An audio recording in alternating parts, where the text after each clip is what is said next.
కొత్త సంవత్సరం, ఉగాది పండగ ఆ సమయంలో కొత్త వాహనం కొనుగోలు చేద్దామని మీరు అనుకుంటున్నారా? అయితే మీ కొత్త వాహన కొనుగోలు పైన అదనంగా భారం పడే అవకాశం కూడా రాష్ట్ర ప్రభుత్వం కొత్తగా విధిస్తోంది. రాష్ట్ర ప్రభుత్వాలకి రాష్ట్రాల మోహన అంటే వెహికల్ ట్యాక్స్ చట్టం ఒకటి ఉంది. ఆ చట్టం ప్రకారం రాష్ట్ర ప్రభుత్వాలకి ట్యాక్స్లు అదనంగా విధించుకునే అవకాశం కూడా అంటే ఒక వెసులుబాటు కూడా ఉంది. దానిని ఆసరాగా తీసుకొని రాబోయే మార్చి 1 నుంచి కొత్తగా ఎవరైనా ఒక 2 వీలర్ కానీ 4 వీలర్ కానీ పర్చేజ్ చేస్తుంటే ఇప్పటివరకు ఉన్నటువంటి ట్యాక్సెస్ కాకుండా రోడ్డు సేఫ్టీ ట్యాక్స్ అని చెప్పి అదనంగా మరికొంత అదనంగా వసూలు చేసే అవకాశం కూడా ఉన్నట్టుగా రాష్ట్ర ప్రభుత్వం కొత్తగా విడుదల చేసినటువంటి ఉత్తర్వుల్లో తెలుస్తుంది.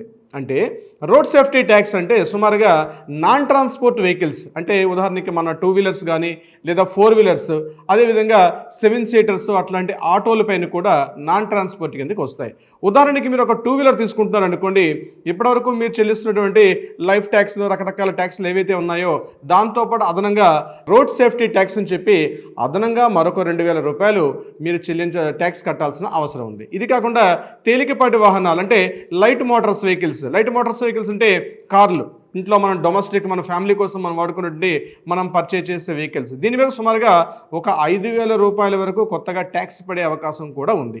ఇక ఇతర వాహనాల కేటగిరీ కిందకి మనకి ఆటోస్ వస్తాయి. అంటే ఆటోల యొక్క ట్రాన్స్పోర్ట్ అంటే 7 సీటర్స్ కానీ 5 సీటర్స్ 7 సీటర్స్ వెహికల్స్ని ఈ ఇతర వాహనాల కేటగిరీ కిందకి తీసుకొస్తారు. వీటిని సుమారుగా 10,000 రూపాయల వరకు కూడా అదనంగా ట్యాక్స్ చెల్లించాల్సిన అవసరం వస్తుంది. అంటే ఇంతకుముందు ఆటోలకి ఎవ్రీ క్వార్టర్లీ ఒకసారి మనం ట్యాక్స్ పే చేసేవాళ్ళం. ఇప్పుడు అట్లా కాకుండా లైఫ్ టైం ఒకసారి ట్యాక్స్ పే చేసుకునే విధంగా అదనంగా ట్యాక్స్ నిబంధనలో కొంత సడలింపు చేశారు. సో గుర్తుపెట్టుకోండి, రోడ్ సేఫ్టీ ట్యాక్స్ బహుశా ఏ రాష్ట్రంలో లేదనుకుంటాను, కొంత సబ్జెక్ట్ ద కరెక్షన్ దీనికి సంబంధించి.